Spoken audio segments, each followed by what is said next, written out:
Hello and welcome to the Statesman Talk with me, Deepti J. Verma. Today we are being joined by Supriya Sobti Gupta, who's a journalist and a documentary filmmaker. You might have seen her work called Caught Out on Netflix, which was based on the match fixing scandal of the 2000s, as well as her documentary on AP Dhillon, first of its kind, and one on bad boy billionaires. Indeed. Yeah. That's the baddest of them all, I'd say. Yeah. So thank you for joining us, Supriya. It's a pleasure. First, take our audience through, your journey where you started as a journalist. You worked for the BBC as well as Al Jazeera, and when you moved back to India, and your journey to being a documentary filmmaker. Okay, so I am a first generation journalist and documentary filmmaker. I come from a business family in Mumbai. So when I decided I wanted to pursue journalism, which was Especially investigative journalism, right? investigative journalism, you got it. It was on the back of a program I used to watch with my father called Hard Talk, where Tim Sebastian used to interview people in power and really grill them about what they were doing. If it was a celebrity, maybe poke into their lives and show the world their vulnerable side. And I just found that really fascinating back then. And I thought, wow, this is what I want to do, is I want to be in that position. Power is just fascinating, right? Yeah. So for me, that was the high, is I want to sit on that chair and I want to ask people the tough questions and I want to know. So that's where it began. And I went from Bombay to London to study. I went to the University of Westminster, which was at the time, probably still is, one of the top media schools in the UK. And for me, it was more just get out of Bombay and get close to the BBC, which is the gold standard for journalism. I just wanted to be somewhere around the BBC headquarters because I knew I had the drive to get my foot in there. I just didn't imagine, or never could imagine, how quickly that would turn around for me. So I was very fortunate, I would say, and I'm very grateful. I got my job with the BBC when I was a first year student at university. And I don't know very many people who can say that, because... And which aspect of... It was quite...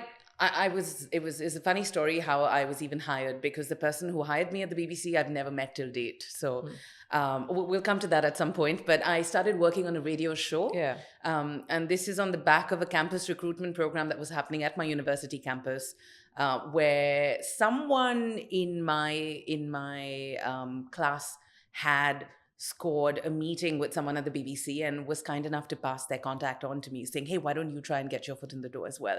And so, yeah, that's really how it all panned out. But I just wanted to get out of Bombay. So you worked for radio first? I worked for radio first, yeah. So I was not this is first year at university, new to journalism. I was hired to answer calls on a radio show. And it was for the BBC Asian network. So there's a whole bunch. There's a massive Asian, Indian, Pakistani, Bangladeshi diaspora in the UK. And so there is a digital network called the BBC Asian Network. And that I still have very strong ties with. And I was there answering phone calls on a live radio show. Answering phone calls for what? For a radio program. So it was a 3-hour phone-in program, a current affairs phone-in program, where they would discuss the news of the day. Okay, it was like a freewheeling chat. It was produced, it was planned, but a lot of people would call in. So this radio, there is interaction. You can have news on radio in the UK. There are limitations in India, but in the UK, you can talk about news, you can talk about issues, unraveling issues. And so it was a proper phone-in discussion where the presenter would throw out what's happening. And you were like 18. I was 17, yeah. I was 17. And I was where I wanted to be at 17. Yeah. I think my ambition died a little bit after that. But I was glad I'd got my foot in the door. And then you continued to work abroad for a long time. And then I completed my degree in journalism and TV production at the University of Westminster. And by the end of my 3 years, I'd also started working with Al Jazeera English. So I would freelance with the BBC in London, on radio in London. This was all in London because university was in London. It was in Zone 4 in London, but it was still London, the outskirts, so not the heart of London, but it was still there. And I used to work with both the BBC and Al Jazeera, that had its office on very close to Harrods on Knightsbridge. So it was really exciting to kind of get into work there. But, just to be working for these mammoth institutions. And at that age, it's amazing. As an international student, when a lot of local students are still kind of, finding it hard to find a job was to me, I just knew I was very lucky and fortunate to be there. I was putting in the work, but, I I think I carry a lot of gratitude from then And you've until continued now. entering rooms that a lot of people don't have access to, right? Yeah, I can be very pushy if I Yeah. want something. Is that important especially as a documentary filmmaker now? You're independently working now. I guess yes, because To get access, it's you don't want to hear a no, right? Yeah. You want a gun for what you want to do, and that's what you bring to the table is your uniqueness and drive. being able to persevere and the drive to do something that you want to do. And you might imagine something, but it's only an idea till you actually make it happen. So yeah, it was great to kind of have the two jobs that I did, and I did that right until 2009. In the middle, I did a postgraduate degree as well. I did a master's So at the did you London. work in hard news back then? I did, yeah. Yeah. I worked with Al Jazeera. I was on the news desk at Al Jazeera, so I was working in TV. And I also scored a shift at Hard Talk, the program that I Really? used to watch, which Yeah. was hardcore investigative. Yeah. But I was all of 18, 19 when I did that. And I would be very honest, it all went over my head because the research and the subjects was so grilling at the time. I think it was a bit much for me as an 18-year-old international student to handle and get into it. But it was great to kind of interview Tim Sebastian for a university assignment and hit the ground running and know his stories. And I would say to date that inspires me. So Almost manifesting it. I would say that, yeah. Big one And for then when did you move back manifestations. to India? I moved back in 2009, but by then I had spent enough time working across radio and television in London. I'd built a lot of connects. I had started working on documentaries as well. So it's one of those, once you get your foot in the door, and I say this to... So there's like a professional age and a personal age, right? For people. in what way?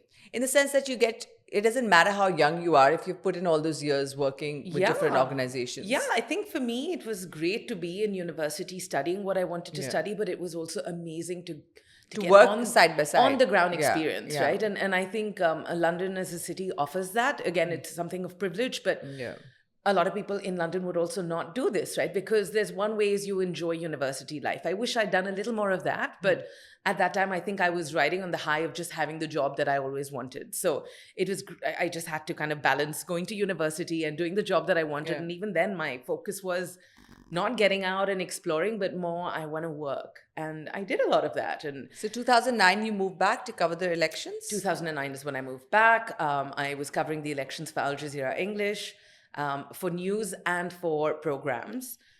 In a big way, because So you were in the political space back then. as a journalist, I didn't have a beat, I would say, but I was an India expert for a lot of the foreign networks. So I had my way around. I knew people.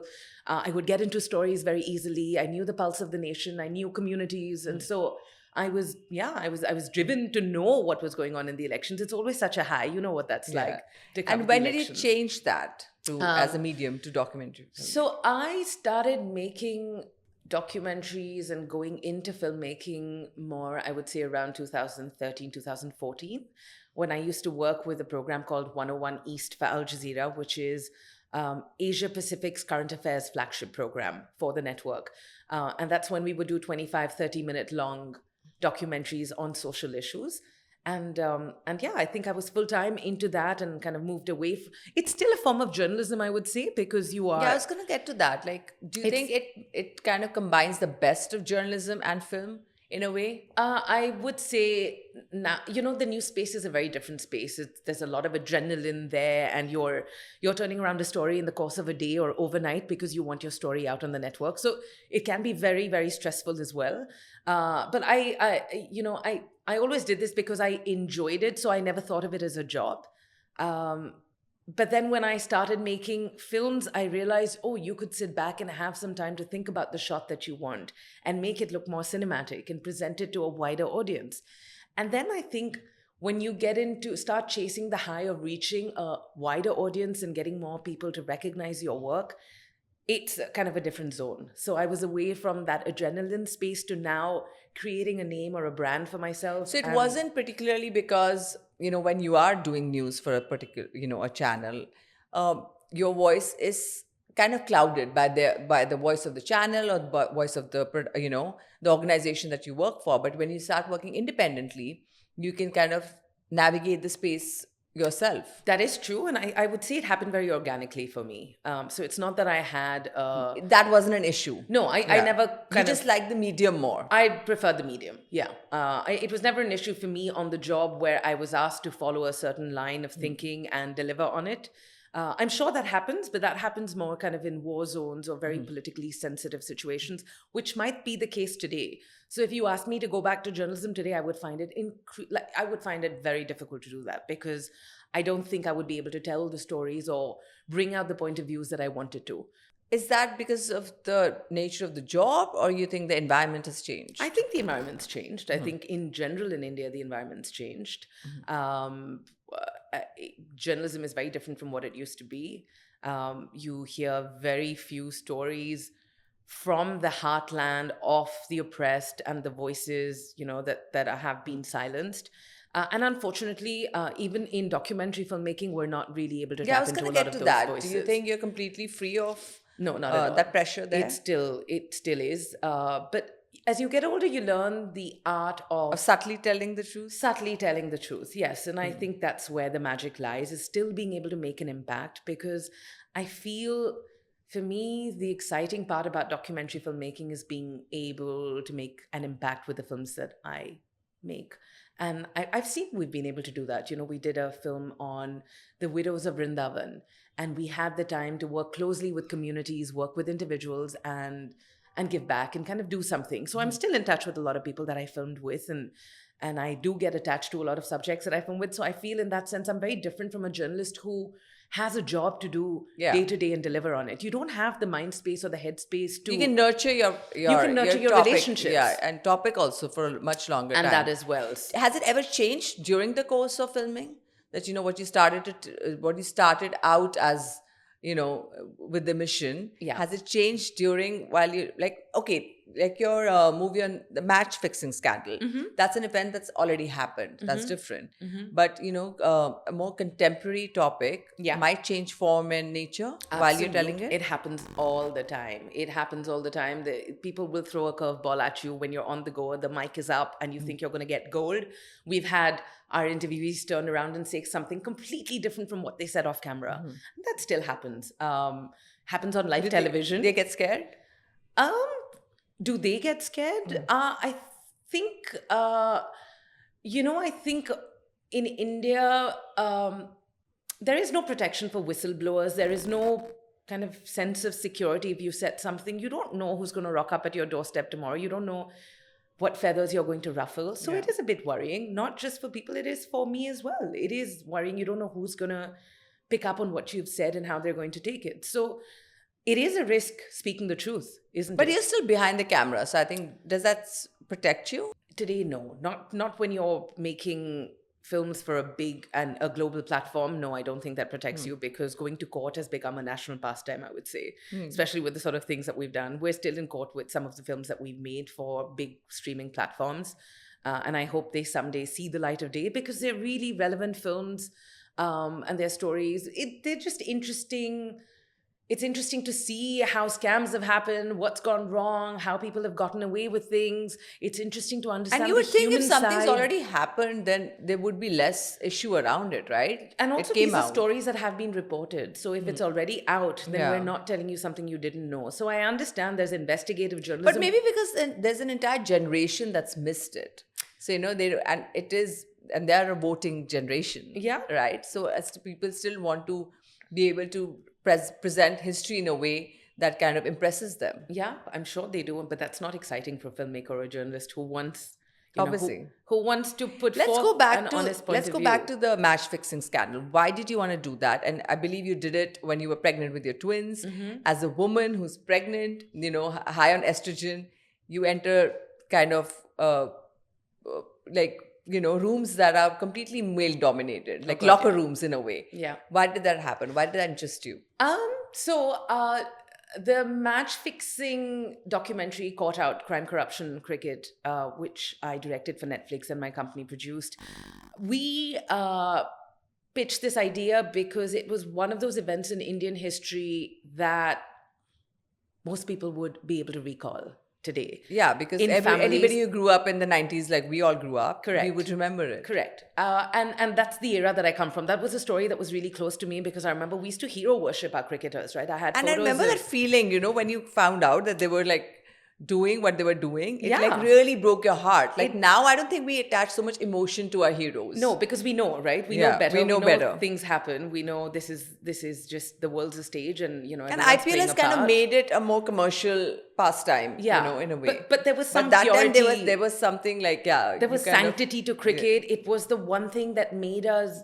It would unite India as a nation, And right? we If wouldn't India leave was our playing- rooms when you're watching. The roads would be yeah, empty if India was playing a match, right? And to then even hear murmurs of oh to fixed hai, wo match was fixed. You wouldn't want to believe it. It yeah. was heartbreaking because these were heroes. I know so many. I don't know if you did, but I had photos of all these cricketers in my room, and my parents would walk in and say, "What are you doing?" But this was some kind of idol worship because also That's true. we didn't have very many idols to worship back That's in what the I was day, going to say. right? It was like the advent of cable TV. Yeah. And besides film, Yeah. we didn't have any heroes in India. Absolutely. So that was the reason why we thought that we want to go back and talk about what had happened, because a lot of people today and a lot of your audience today know there was a match fixing scandal, know that there were certain cricketers that were pulled out and caught out rather, but don't know how it happened and what happened. So It's almost like a documentary within a documentary, right? Because you're talking about like sting journalism and Yeah. kind of capturing it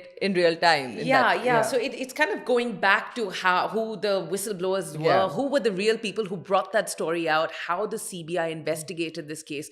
This was a case of national interest. Can you imagine the CBI getting in on a cricket case? Of course, why not? Because this is the biggest thing for India. It's India's image, it's our reputation, it impacts people as a society. So in itself, it was a huge, huge case. And it was one of the first cases that the CBI made public. Okay. So the papers are available on the internet of the breakdown of what happened, who they interviewed, what the cricketers said. So we found it really fascinating to delve into that and then also work closely with the journalists of the Helka from the time who actually broke that scandal. Because they did the real deal, went around with these hidden cameras and spoke to cricketers and their wives and their fathers and whatnot to actually kind of get the dirt and can, those were the muckrakers. I don't think we can't do Why that aren't they today. doing more of that now? Why not? Because they'd have authorities sitting right outside their homes saying, "What did you just do?" And you think you can get away with that? These are badass people. You can't mess with kind of people on top now. Times have changed. Times have changed. And I think that's why journalism in a way has also changed. It's compromised, do you think? It depends on the story that you want to tell, but yeah, I would say it is. So there's great work happening in the country as well, and I think we need to tell those stories. But where we need to ask questions, I think we should ask questions, and we should find a way to ask questions. Coming to your other documentary on the bad boy billionaires and Vijay Mallya particularly, will we see more of that? Like, is this a series? Are you going to take on more people who have ran away from the country? Was he upset after he saw the film? I don't think he would have been because his son was in it. Yeah. Sid Mallya was in it Yeah. to give their perspective. And I think as filmmakers, that's what we want to do is balance the perspective because there are various ways of looking at what happened. There's also a big part of that story is told in a political vacuum. There are so many things that you cannot bring out because if it's not in the public domain, it becomes very difficult to put it on a global Especially streaming platform. for people who are still living and the trial, I believe, is still going on. Yeah. So it's difficult to tell the story then? It's not difficult when the trial is going on, but it's difficult when things are not in the public domain. So whatever is in the public domain is stuff that we can break up and talk about. But if we're doing this for not a news platform, and this is an entertainment platform, so an Amazon, Netflix will want to tell stories to, of course, inform, but also entertain people. That's true. They're not going to want to tell, they're not investigative And he's an spaces. entertaining character. He's an opulent guy. Yeah. I think that's what brought him down. There's a lot of people that are doing what he's doing, but he got pulled up because of the opulence and what he was showing and rubbing people the wrong way. Yeah. And you can't get away with that.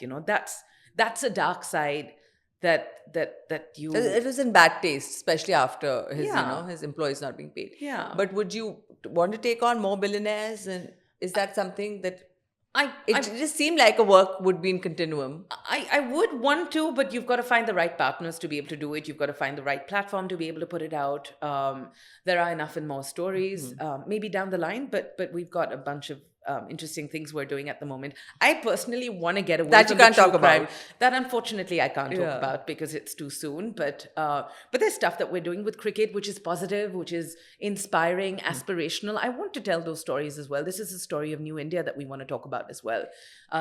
Which brings us to AP Dhillon, Yeah, sure. Yeah. So, in fact, it's strange that all three of your works talk about a different time in India and also the heroes that we choose, like the 90s when India was just opening up. Heroes seemed a bit more corruptible, vulnerable in a way.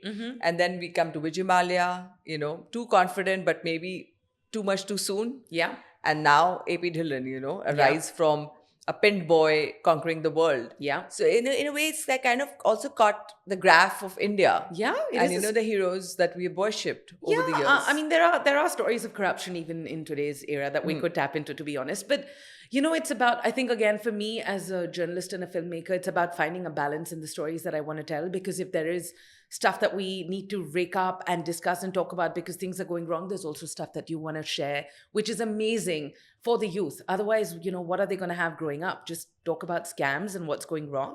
And be jaded in that way. That's a very jaded view of the world, and it happens world over. You look at the UK, there's corruption issues, the US. So that's true. It's not isolated to India. So, and we have amazing success stories. What AP Dhillon has done is fascinating. He's taken look at the sellout shows that the Brown Mondays are doing. It's phenomenal too. And aren't we all proud of what they're doing? You walk into a club in Miami and it's blaring. He's kind of playing at, he's at Super Bowl and he's at the biggest kind of world tournaments. He's there. That's India for How you. did he come about doing this? So the AP Dhillon story is not my baby. It was a story that I was brought into by a partner company that I work with in the UK, and they were filming the UK and the US and the Canadian side of AP's tour. And when he was coming out to India, they needed an Indian partner to come in to kind of direct and produce the India leg. So I directed and produced the India leg of that story, where we went to his home in Gurdaspur and got a feel of what his family life is like. What's your biggest takeaway from meeting the guy? And what he's done is marvelous. It's not easy to do what he's done. It takes a village, is what I would say. Yeah. And he's got the right people around him to get him there. And I think more importantly, once you're there, once you've made it, how do you stay on top of your game is the important thing. And I think the next few years are going to tell that. But he seems to be going really strong and doing the right thing. So he's collaborated with the right people.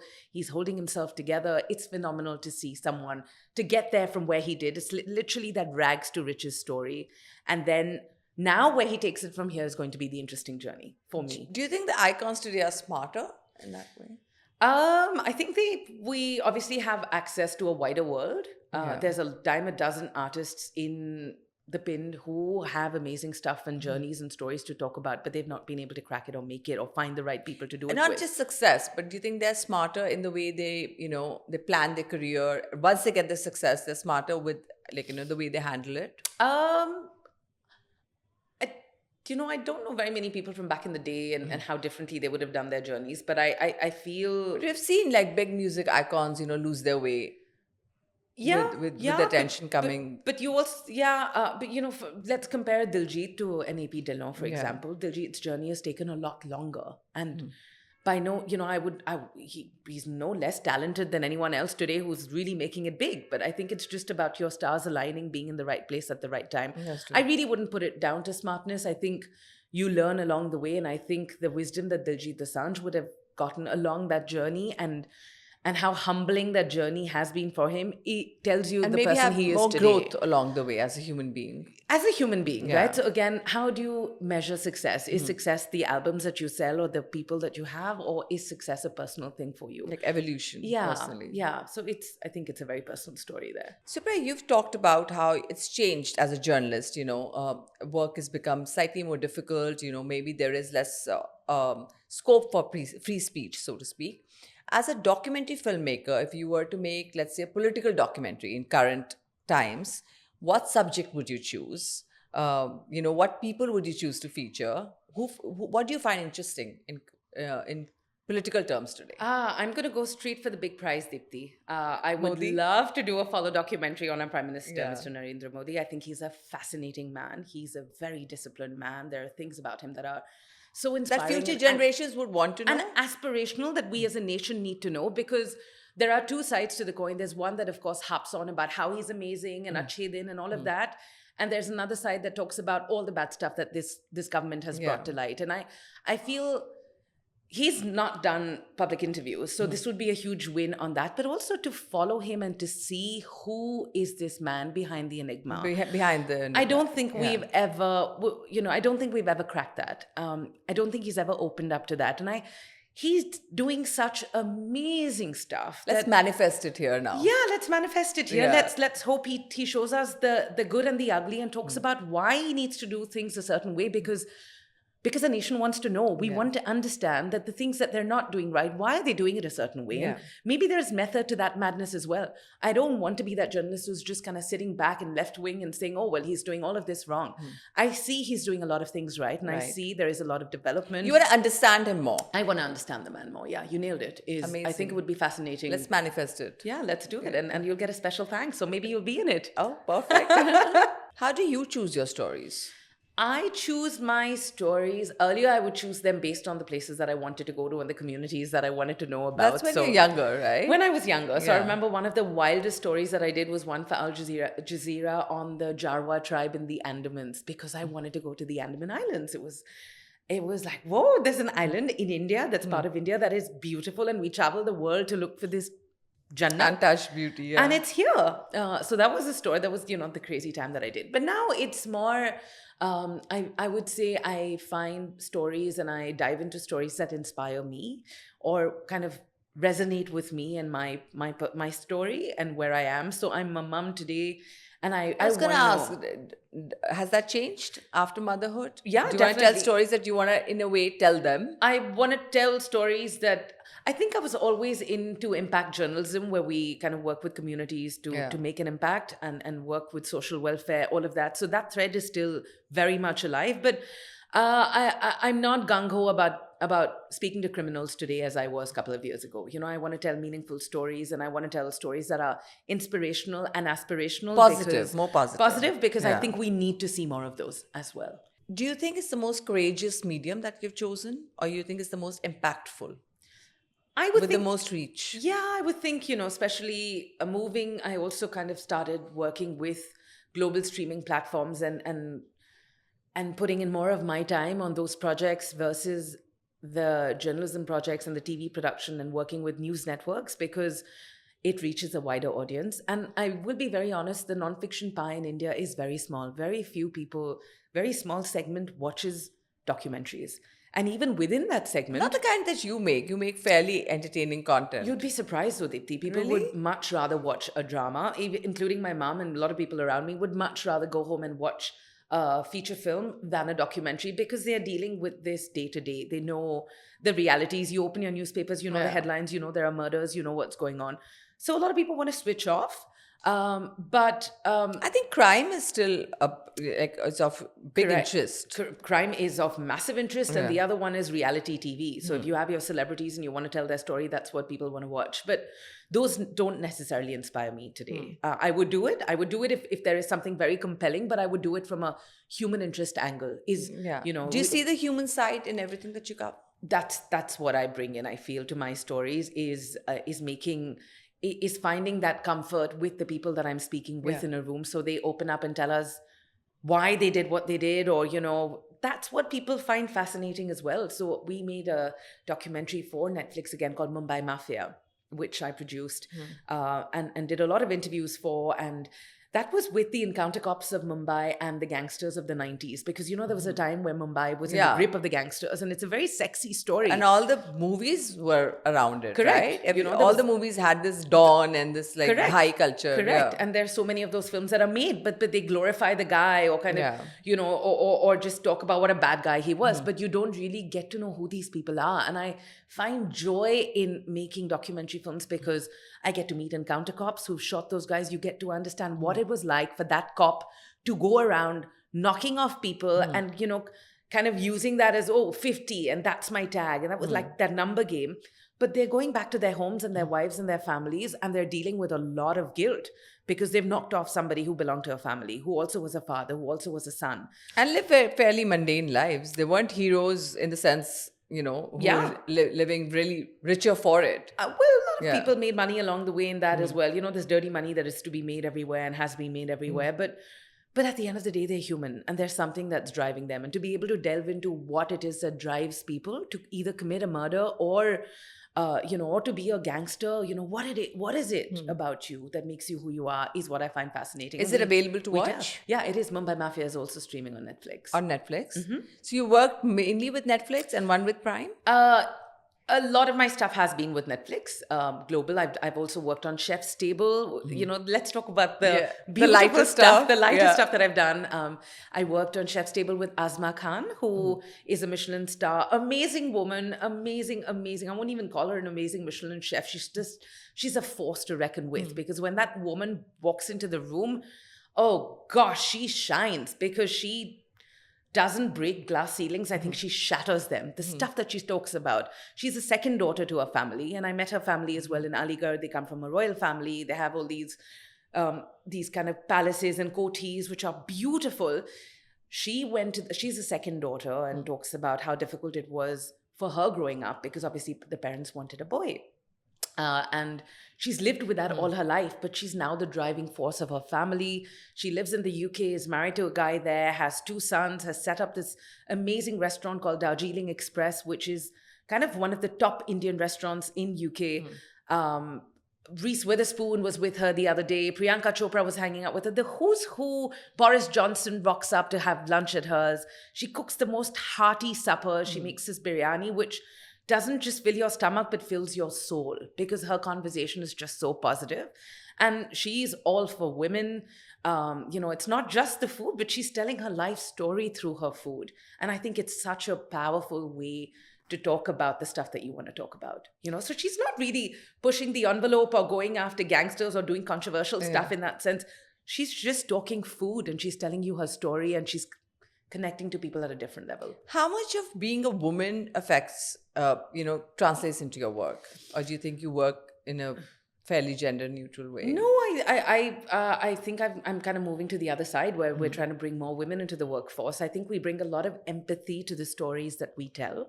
I feel Caught Out, which was, on a male bastion, cricket, match fixing with CBI guys, with kind of men. They opened up to us because we were women. We didn't go into that room saying, hey, I know what happened and I know your story. But it was like, tell me what happened. Yeah. It's kind of subtleties like that of, but these were my heroes. But tell me about the other side of these guys. I want to know what these cricketers were like when you knew them. And kind of getting into that. I don't know very many men who would be able to get that story. Maybe they get a different angle. I'm not going to push them away and say, hey, we don't need them. We need men in filmmaking as well. But we are trying to get more women into the workforce. And I feel... I don't know if you know these numbers, but in filmmaking in India, there's 10% women that are heads of departments. And I think that needs to change. And we saw that with our film. There was a woman director, my producer was a woman, the commissioner was a woman. We had so many, our set director, kind of set designer there's so many women that worked on this. And we're really proud that we could do that. And I feel you bring in more women to head departments, you get more women. And then they'll hire more women, right? They'll hire more women. I was pregnant. You mentioned this earlier. I was pregnant with my twins. I didn't know I was pregnant when I got that commission, and Netflix brought me in as a director. And I was in a lot of trouble in my head when I found out I was pregnant, because I didn't know how to break it to the team. I thought, okay, I'm going to lose this project, because not only am I pregnant, but we're also in the thick of COVID, and we're going to film with all these kind of conditions. So is it even going to happen? And I don't think I told my team or my commissioners that, hey, I'm pregnant. I held that information back until I had to fill a risk assessment form just before a filming schedule, where the line producer picked up on it and said, Supriya, we just saw your take. Are you pregnant? And that's how I broke it to them is, I'm really sorry. We don't talk about things until you're past the 3-month mark. So I'm not there, but I was going to talk about it because I thought they're going to take it away from me.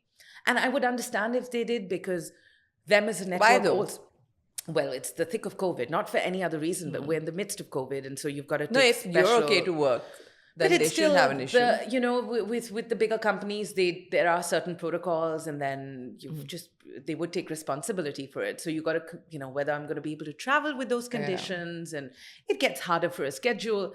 But you will be surprised, and I was shocked to see how supportive Netflix were with my pregnancy journey, because they turned around and said, "Oh, if you need us to fly people into where you are, we're happy to do that." That's amazing. That's brilliant. This is unheard of, you know, because as a woman, you're trained to think, "Oh, that you'll have to kind of cooperate, and you'll have from to the like get-go, make adjustments." you know, from when you're a little girl, I was told, "Oh, you're a journalist. Nobody's going to marry a journalist." And I did meet a lot of boys who were like, "Oh, you're a journalist with Al Jazeera. Not meeting you again." That happened. And then I had How my did you meet father your saying, husband? but I'll just finish this. Yeah. I had my father saying that you're a journalist. Okay, you can do this in my house while you're my daughter. I'm really proud of you. But when you get married, I don't think your husband or the family that you marry into is going to be okay with it. And gosh, I still give shivers to my family, my husband's family, because every time I take a project, they're like, "What are you doing now?" But I think I'm very lucky. I met my husband at a wedding in Delhi, which is a wedding that I rocked up to, where I didn't know very many people. But, you know, magic is beyond your comfort zone. So, yeah, I met him at a wedding here in Delhi. And so see, that's what Delhi is known for, matchmaking. It is, but he's not your average Delhi guy, I would say. I never thought, not in my wildest imagination, did I think me, a girl from Bombay with the ethos that I have, would rock up in Delhi and find someone, and someone who would wholeheartedly love what I do. Not even support, but loves what I do and inspires me and pushes me to do more. Maybe secretly he doesn't, but on the face of it, he totally is very supportive. So I think, again, on that front, things are changing. I have a very supportive partner, very supportive family, and that's what allows you to dream big and do what you're doing. You know that. Yeah. You know that. All the best, Supriya. Thank you for talking to us Great today. to chat. I wish you could have talked more about the work that's in the pipeline. I'll talk about it when we're ready for it, and we bring it out. I'll wait for you to come back. I'll wait for you to come back. Thank you so much Thanks for the for chat having today. me. If you like the episode, do not forget to like, share, and subscribe, and keep watching Statesman Talk.